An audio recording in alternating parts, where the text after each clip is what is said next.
Welcome to another episode of The Brand Called You, a podcast and podcast show that brings you leadership lessons, knowledge, experience, and wisdom from thousands of successful individuals from around the world.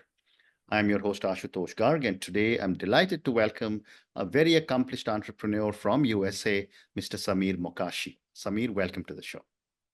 Thank you very much for having me here. I'm looking forward to sharing what I've learned along my journey. Thank you. Samir is a serial entrepreneur and a growth consultant. He's the co-founding principal of Code Unlimited. He's also a global service line leader of code and performance-based design of Jensen Hughes. So Samir, before we talk about Code Unlimited, tell me about your own journey in brief. So I came to the US to do a master's in architecture. And I did my undergrad in Sir J.J. College in Mumbai. And initially, I was not even thinking of coming to the US. My dad, as an engineer, traveled across the world, and he told me going to a foreign country will help you learn more about your country and give you a perspective that is unequaled. And so after a year after I finished my undergrad, I went to the US. I went to University of Oregon, studied architecture, came out in the middle of the recession. And that was a journey by itself. My undergrad design dissertation at JJ was a microchip fab. At that time, if you remember, India was getting into, Rajiv Gandhi was there, they're getting into semiconductor coming in there. And I landed at a company called IDC in the US and focusing on semiconductor factories. I didn't know it at that time, but that's where my journey as a code expert started. My background in architecture, my math and science ability with the Indian education helped me position really well. And I found my path not only as an architect, but as a code expert. And even as when I going to school in Mumbai, in my third year architecture, I got my first opportunity to get a client. And so my entrepreneurial journey started then. I just didn't know it at that time. Wow. But after a few years in the US, I realized that I wanted to be an entrepreneur. And as an immigrant in the US, for me, I had no contacts, no money. What do I do? Architecture was a very competitive field. And that's how I thought about Code Unlimited. And my journey started with that. How amazing. How amazing. So let's talk about Code Unlimited. Tell me a little bit about the early days of Code Unlimited and what was your initial vision for your company? So the name Code Unlimited had a lot of thought going to it. The building codes in the US are seen as a restriction, so it limits you. And my ability to read codes, I could sit at lunchtime, open a code book and read it like a novel when everybody else said, I hate doing it. So the basic concept was, I don't have money, I don't have contacts, but I know this, that everybody hates to do, so they will pay me to do it if I start my own company.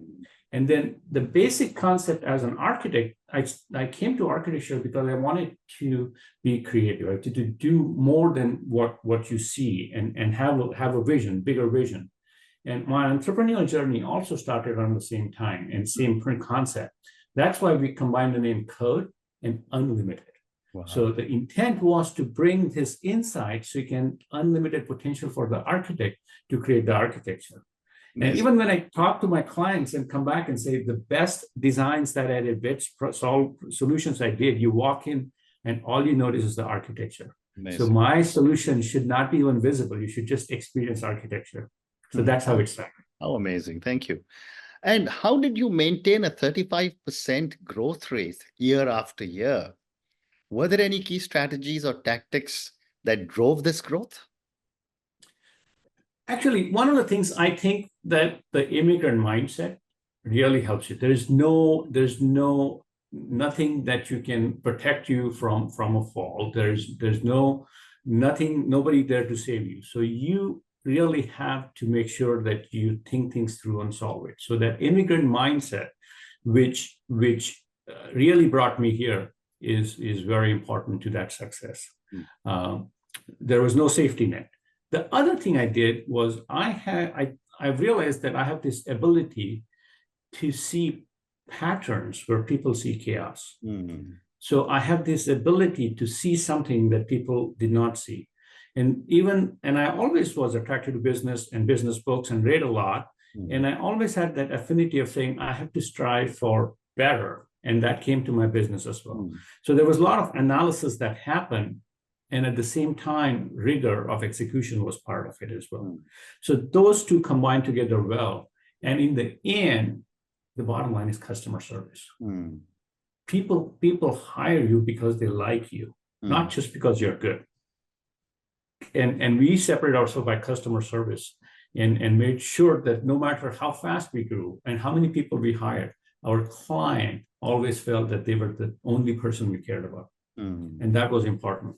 And once we did that, we were able to really outcompete all large competitors that were there. We started in the market did not exist. We created it by the customer service and saying, hey, don't worry about us. We'll take care of you and the rest will follow. And that worked. It was very simple philosophy about caring, compassion, and competence. Great response. And how important has brand building been for Code Unlimited? And how did you distinguish yourself from competition? That was very important because architecture is a very visual field. And so our clients were architects and owners, but also associated with architecture. So it's a very visual field. So the logo was very important. My sister was a commercial artist. And when I first started it and I wanted a logo, I went to her, she was in Dubai at that time, she connected with somebody and that person created a logo and it really worked. It had a building and it had an angle going up and it had simple words, Code Unlimited, and that visual was the branding. Even in that visual, the square was important. So square is very balanced. It had solidity that was important. And then beyond that, when we started branding, the Code Unlimited, the unlimited potential, unlimited exuberance, unlimited design, unlimited experience, all of that, we tied it down to the unlimited part. And the foundation was always customer service.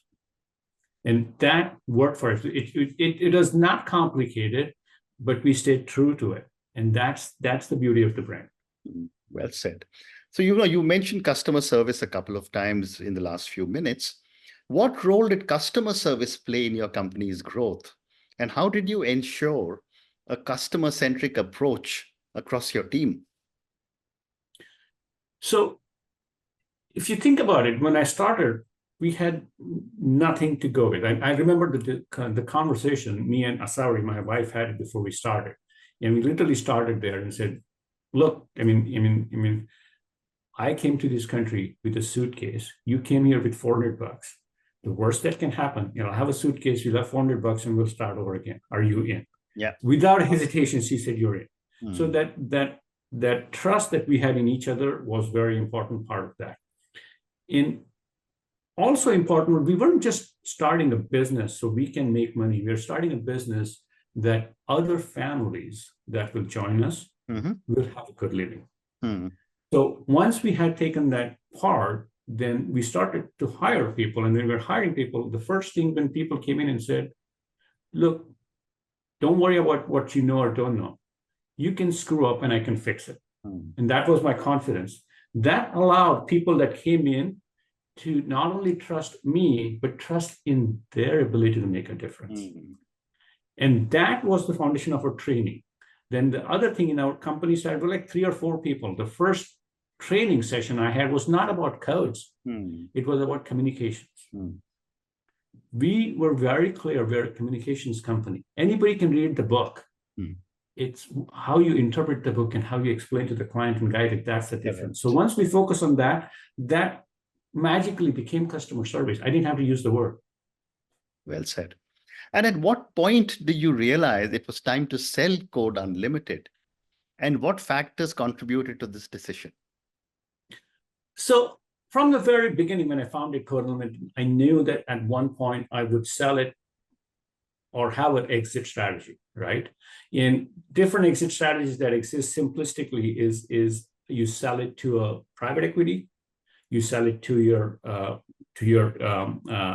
staff, employees, or you give it to your next generation. Early on, my son was interested in going that route. Then he changed, so we were not giving it to the family. Then the 2 routes were either giving it to the employees or give it to the private equity. At that time, when just before I sold it, there was a seminar about mergers and acquisitions.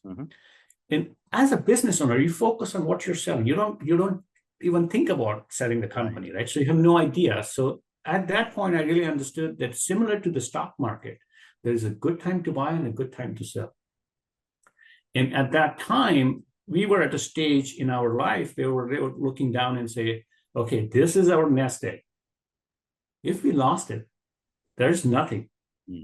Should we capitalize on our gains now and diversify a little bit? So that was the thinking. The market was really hot at that time. And we decided to test the market, and boom, we got offers. We didn't realize it. We were in the Pacific Northwest of the US, and there was nobody else like us. The company that bought us, Jensen Hughes, had covered the entire country, but nothing in the Pacific Northwest. One, we were outmuscling them in this area, so they had to buy us. They couldn't compete with us. So that puts us in a prime position to sell the company. It's a company that I respected a lot, so I was more than willing to become part of that company. So that also worked for me. So at that, everything came together, the financial, the emotional, the timing, and it worked out really well for us. So I think it was a very good decision at that time. And were there any lessons, either negative or positive, that you learned during the acquisition process? Actually, yes. And the biggest result of those lessons is now I'm going to start a new business about business consulting. So I'm going to start a new company called the Business Millionaires Club. And I'm going to help people have a good exit strategy better than what I did. I think I did not do as good a job of managing the post-merger. I relied on the big company knowing everything, and they will lead me, when I should have trusted my instinct and looked at it and tried to plan it out better myself. So, but you don't think about it that way. When you merge, there's so many things going on. It's a complex operation. Correct. So that's where I will go into and help people do it. And one of the things is I should have planned or got it more written down, the post-merger, who's the roles and responsibility for key players, myself, how we're going to grow, what we're going to do. It's not that the company who bought us didn't care about us, but they didn't quite understand how to utilize us. We could have done a better job. Correct. And therefore, a follow-up question to what you've just said is, how did you ensure that the core values and culture of Code Unlimited were preserved in the acquisition? Actually, we did not do a great job. We did a good job initially, and then my role changed. I changed into a more global service line leader, and I went away from the core group. And the core group floundered a little bit, and still is floundering. And I think that's one of the biggest lessons learned for me, is I could have done a better job managing that. And I could have helped the larger company understand better what they could have done, but I didn't know how to help them.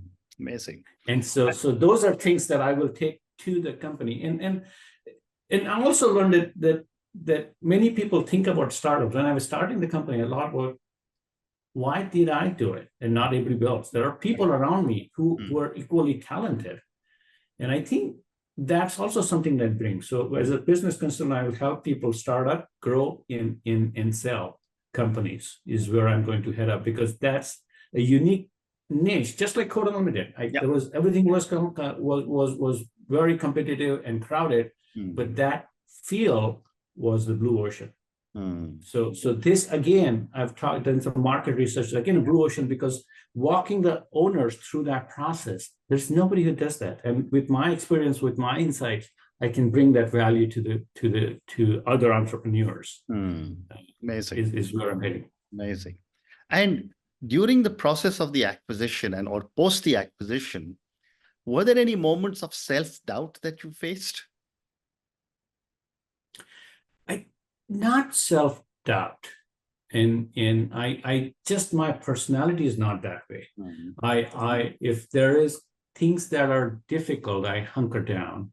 I analyze, I reach out to people, I think about it, I bounce it off. So I have a very unique process over the years that has not allowed me to self-doubt.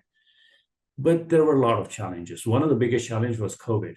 Right. When COVID hit, that was a big deal. Nobody knew what to do. And we were right in that middle. We were looking for a big growth spurt, and COVID had it. It was, if you remember at that time, the Pacific Northwest was gangbuster. Seattle had the most number of cranes in the US. Yeah.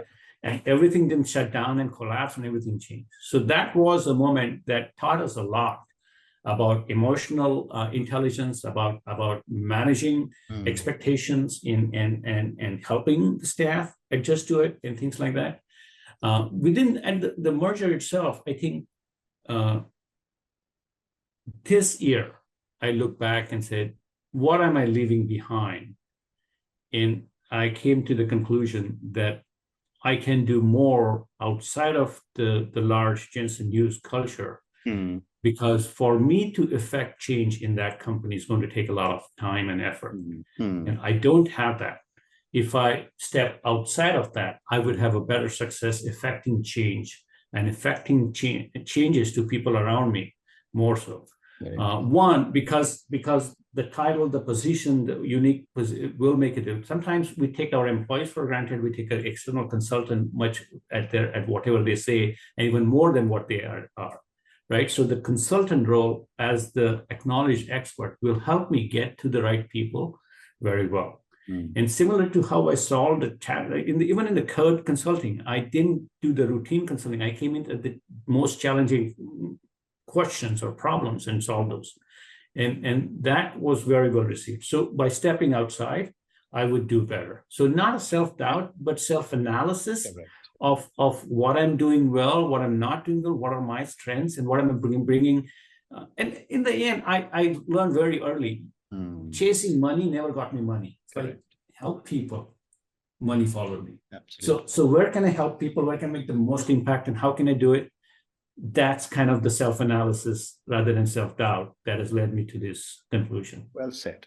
So let's now move to a few more questions on your entrepreneurial perspective, and maybe this links into your Business Millionaire Club. How would you describe your own entrepreneurial mindset, Samir, and how has it evolved from the time you got started in the US? So I think very early on, I focused on solving problems. And I tinkered with things. I even had a tandoori cart, a business plan that I was trying to do about going on in the weekends and doing it. I calculated what it do. So it was all kinds of that stuff going on. I think my biggest aha moment was not that I had a great idea, but 1,000 other people would be interested in an idea. And that makes it business. So I've mentored a lot of people. I have this brilliant idea. I have this software that I can do. That can do all these things. So great. How many people want to buy it from you? Correct. If you just have an idea and 100 people buying it, that's a hobby. You have thousands of people ready to buy it, that's a business. So that concept really helped me. Correct. And then the other part is to simplify. Don't make it too complex. Business, there's all kinds of complicated stuff that can happen in business. Keep it simple. Understand what you're really good at. Sell what you're really good at. Acknowledge what you're not good at. And get partners, get alliances, or say, I'm not good at this. Don't try to be somebody you're not. Correct. Those things really matter. And as any business wants to tell you, manage your cash flow. Correct. Absolutely amazing tips. Thank you. And Samir, what is your approach to handling failure or setbacks? I have observed a lot of leaders who made big mistakes. And it's not the mistake, it's the recovery from the mistake that separates the great from the good. Well said, yes. Right? So so even today, when I go to train people, young people, and you don't realize it, you are in the same boat. When people walk in, you think you're just ordinary guy, and everybody else is, hello, sir, what are you doing, sir, right? And so you have to break that thing. And everybody wants to, I don't want to look foolish in front of Samir. And I encourage them, please learn to make mistakes. I got here with my mistakes. I did not get here because of my successes. Got here because of my failures. Right. All the little and large failures that I did added up to the resilience, added up to the insights, added up to the confidence that I bring to the table. That's what you should do. Do it now when you're young, when you can afford to make a mistake. That's really it. Amazing. So I have time for two more questions. How do you balance short-term problem solving with long-term goals? It is easier when you are in charge. It is more challenging in a large company where there's somebody else controls the money, somebody else is looking at the stock market value and things like that. So as an owner, I could set the standards and I could set the culture, right? So yes, you have to make money because otherwise you will fail. But understanding the difference between cost and investment is critical. When I started the business, I would talk with other business. They would say, "Oh my God, people are so expensive, asking for crazy salaries." But if you're a good business person, that salary turns into money. You're in the business of selling hourly services. So you pay somebody $100 an hour and you can charge $300 an hour. You're making money. So don't worry about how much you pay them, how much you express their value to the buyer. Right. So I think the short term and the long term is both important. In the business perspective, the long term is a lot higher to kind of put your arms around because nobody knows the future. Right. You can always look back, and looking back, if you just use that as a metric for forward looking, it doesn't always work because there's many more things that happen as you grow. Your complexity changes. A 1-person firm, a 5-person firm, a 15-person firm, a 25. They all are metrics that keep changing, right? So there is no simple straight answer. It is something that you learn, sometimes the hard way, but they're both important. And if you don't, most small businesses make the mistake of looking at only short term. If you don't look at the long term, you don't grow. If you don't grow, you're dedicated to the also red. Because the community, the business economics continues to evolve, and you have to evolve. So to be successful, you have to do long term, you have to grow, and to reach that long term goal, you have to succeed at the short term. Amazing, thank you. And my last question to you, Samir, and clearly, like so many other immigrants in the US, you also have such an amazing immigrant story. And therefore, my question to you is, how has your being an immigrant in the US shaped your entrepreneurial journey? And what lessons can other immigrant entrepreneurs take from you? I think anybody who comes here as an immigrant just naturally is a different breed. I've seen people here came here for studying and went back. But those who came here and stayed here have a different mindset. So don't worry about becoming an immigrant entrepreneur. You're already there. So trust. And you don't see it, right? So that's the thing that when people come and say, "I don't have anything," but you don't need anything. You have you, right? The brand called you. That's your essence, isn't it? It doesn't matter what's around you. It's you.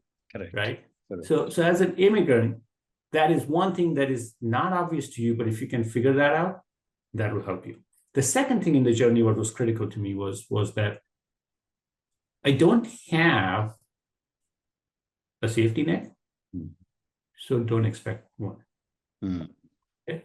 And I think the one thing that I did different than most Indians, in my undergrad, in my master's program at University of Oregon, I came for architecture. So in engineering, there's scholarships, right? You get paid and everything is taken care of.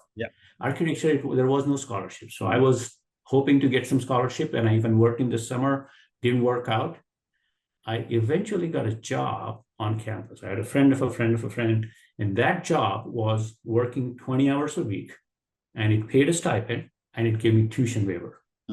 So that took care of my education, and that job was cleaning toilets. That taught me dignity of labor. Nothing was too low.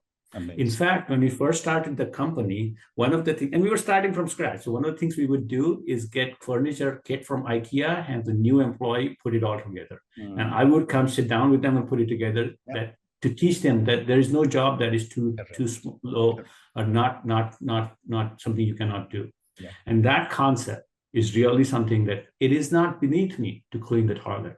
Well said. Well said. And on that note, Samir, I just want to say thank you so much for sharing your journey. What an amazing immigrant journey. And there are so many millions of immigrants and so many people have made it like you have. Thank you for talking to me about Code Unlimited. I think what was amazing was that you took the difficult decision to actually sell Code Unlimited, be a part of the company, and yet you have shared some of the amazing lessons you have drawn when you sold the company. Thank you also for giving me some very interesting entrepreneurial perspectives. And I look forward to your Business Millionaire Club growing and hopefully in the next few years or few months, talking to you again on how you are mentoring and supporting so many other entrepreneurs who are looking for an exit. Thank you again for speaking to me and good luck to you. Thank you so much and good luck to you also. You have a great show and you're helping a great many people as well. Thanks. Thank you. Thank you for listening to the Brand Called You videocast and podcast, a platform that brings you knowledge, experience, and wisdom of hundreds of successful individuals from around the world. Do visit our website www.tbcy.in to watch and listen to the stories of many more individuals. You can also follow us on YouTube, Facebook, Instagram, and Twitter. Just search for the Brand Called You.